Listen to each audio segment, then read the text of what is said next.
now mode. Do you know what we do? Mm-hmm. We hold the vibration of what you're the pioneers out here discovering. And then what you discover, we accept and acknowledge and acknowledge and acknowledge and acknowledge and acknowledge. What we are is what we encourage you to be more. We are really good focusers on what you desire. And once you carve out a desire, we never deviate from your desire by focusing in opposition to it. So that law of attraction then responds to that powerful, non-controverted intention, which then gives you the greater possibility, probability, certainty of coming into alignment with what you've created. So what you are thanking us for is for our focus, for our knowing of your value, and for our belief in your discovery of it. Yeah.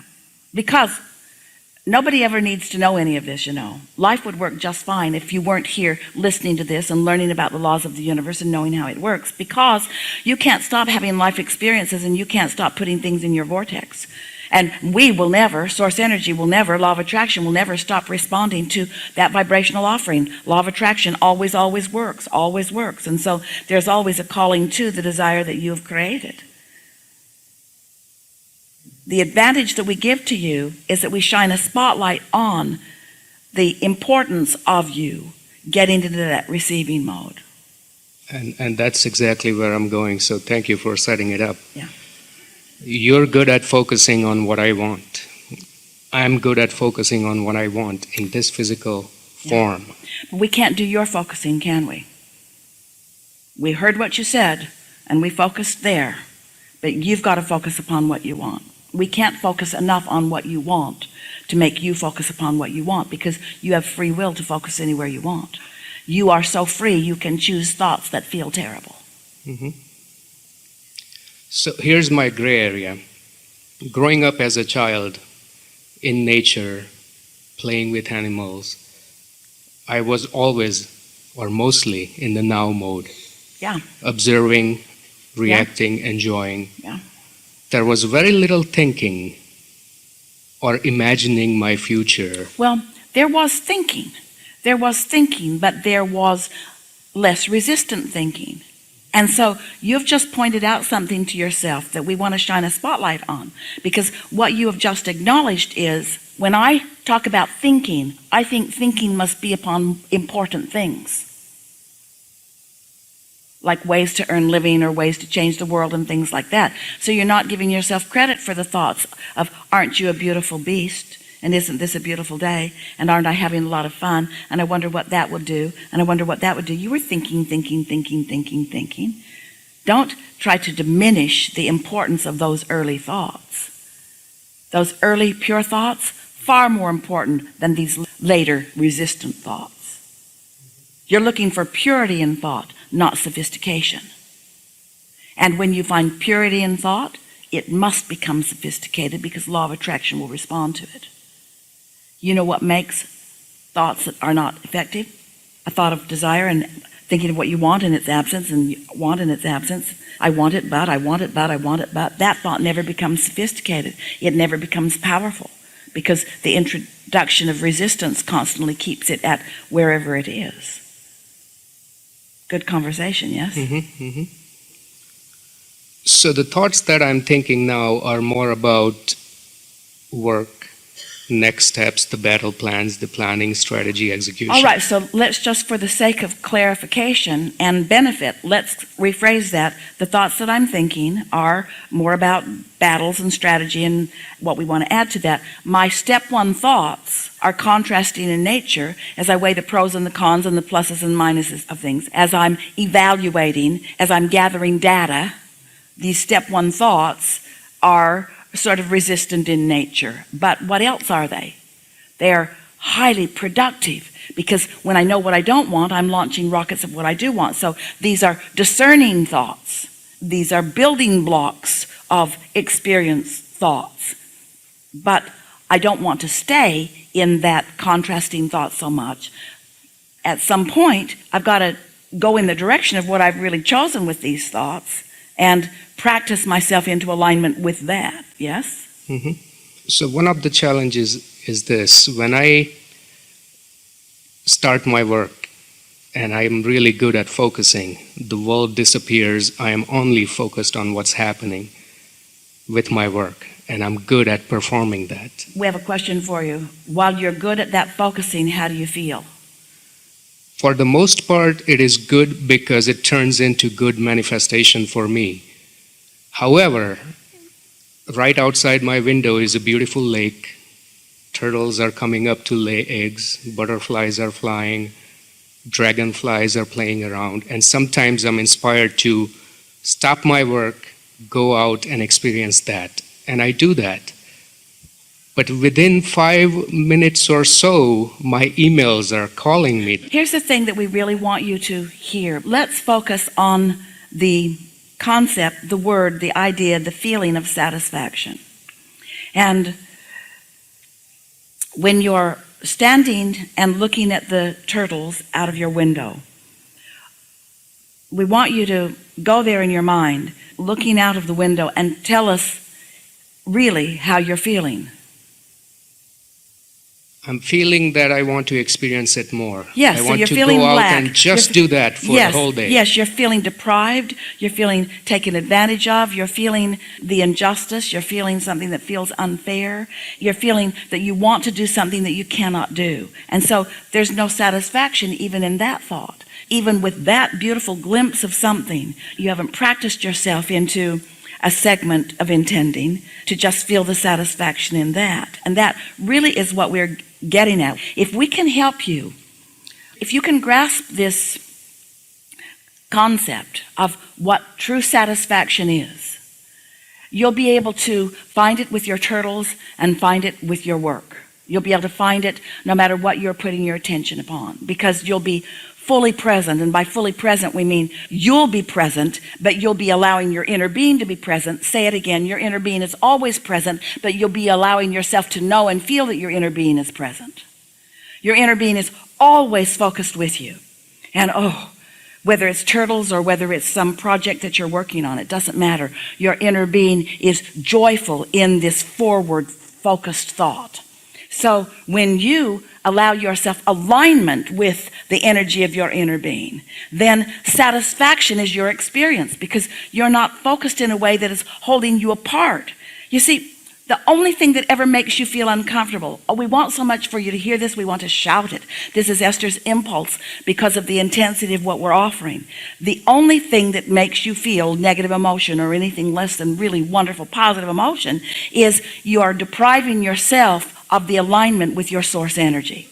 That's the only thing. It's not about the thing that you think is making you feel bad. You make that association. I feel bad thinking about this. But you just told us you're not feeling all that good focusing upon the turtles, because you're not even looking at the turtles the way your inner being is looking at the turtles. You're looking at the turtles as something that is teasing you and calling you and mocking you because you can't go and be there with the turtles. Your inner being is enjoying the turtles completely. And as you're focused in your lackful way about the turtles, then you're depriving yourself not of the turtles, but of the connection to your source energy, you see, who is adoring the turtles and enjoying your project. The turtles and your project are equally pleasurable to your inner being. It's not a good thing and a bad thing. It's not a free thing and a bondage thing. It's motion forward. It's life on planet Earth. It's a leading edge of creation and extension, you see. So the satisfaction factor. Life caused you to launch rockets that you're not a match to yet. All day, every day, you're launching more rockets that you're not a match to. As you close that gap between what you're asking for and what you believe about it, your satisfaction factor increases. As you widen that gap, your dissatisfaction factor increases. So over time, we've been talking to you about all these emotions like depression all the way to appreciation and love, and we've named so many in between, and there are so many others. And now, rather than talking about all of those emotions, we just want to talk about finding the most satisfying thought that you can find right now. Just reach for the best satisfaction that you can find. And so When you're doing your work and you stand up to look at your turtles, stop for a moment and say, I'm taking a moment to enjoy this magnificent, beautiful thing. And stand there and see if you can find it. But it is our promise to you. If you've meditated that morning, you're much more likely to find it at 2 o'clock in the afternoon or whenever it is that you're looking out of the window at your turtles. Do you see what we're getting at? Can you feel how it goes? Mm-hmm. So it is possible to come out of meditation and continue that for as long as possible. That's what we would do. We'd meditate and see how far we could get into the day before it sucks. And then we'd meditate and see how far we can get into the day before it sucks. And then we'd meditate the next day and we'd see how far we can get into the day before it sucks. And then we'd meditate and we'd see how far we can get into the day. We'd meditate and we'd see how far we can get into the day. We'd meditate Monday, Tuesday, Wednesday, Thursday. And then you will start noticing a pattern. You'll start noticing that you're less edgy. You'll start noticing that you're more fluid and more flexible. You'll start noticing that you have greater insight. You'll start noticing that you're enjoying things more. You'll start noticing that you're feeling satisfaction even in odd places. The floor in the bathroom is so beautiful. The floor in the bathroom is so beautiful. It's just so beautiful. It's so satisfying to see a floor like that in a bathroom. So satisfying. And it's interesting because it's as satisfying in that moment as world peace. Because you're there and so's the floor. And your senses are focused upon it, you see. How can I apply that to 100 emails that I have to go through? The same thought pattern. 100 emails are not satisfying. There are a few things we want to say to you. First, you can't do it cold turkey. And that on your 10th day of meditating, it will be easier than on your first. And on your 100th day, it will be easier than on your 10th. You have a greater capacity to understand what your inner being understands about the emails.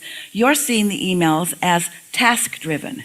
Your inner being is seeing the emails as asking-driven, as solution-calling. Your inner being sees them as part of the process of your evolution, part of the process of your clarification, part of your process of your expansion, part of the process of your development of talent, part of the process of your development of efficiency, part of your talent of your development of discernment. You can reach the place where you can open your inbox and your inner being will show you which one you need to open and which ones you don't need to open. Some of them you don't need to open. Some of them it's not of advantage to you to open. Some of them will cause you to lose your momentum. What we are asking you to believe or trust, try, is to tune in to broader perspective who has the capacity to understand so much more than you do. You see, the other day we were talking about how there are all these people out there in the world that are your potential co-creative partners. And they're moving around in their vibrational equations, as are you. But now your vibrational equation is changing because you're quieting your mind and you're tuning more to who you are. You're tuning into this greater power and this greater clarity. So what happens now that you've done that is a different group of those out there in the world are, by law of attraction, coming to you. And you don't have to understand that. You don't understand electricity. You just know how to flip the switch. Nobody understands electricity. And there's a lot of you who think yourselves are very, very smart, and you are, but you do not understand electricity. You've learned to utilize it. You've learned to flip the switches. We're just asking you to understand that law of attraction is a powerful law, and that your inner being does understand it, and that your inner being does know exactly what you want and does know exactly where you are in relationship to it, and is offering constant impulse and decisions sort of that go like, if I were standing in your physical shoes, what I would do is this. That's not exactly accurate, but that's sort of what your inner being is projecting to you all day long. Oh, over here, this is pleasing, this is pleasing, this is satisfying, this is satisfying, this is satisfying. But you've got to give in to the understanding that life is supposed to feel good, and that you're supposed to feel good. You are supposed to feel satisfaction, because if you don't allow yourself to discover how to consistently feel satisfaction, then you don't have your vacuum cleaner plugged in. And you're vacuuming your house without any real advantage, you see.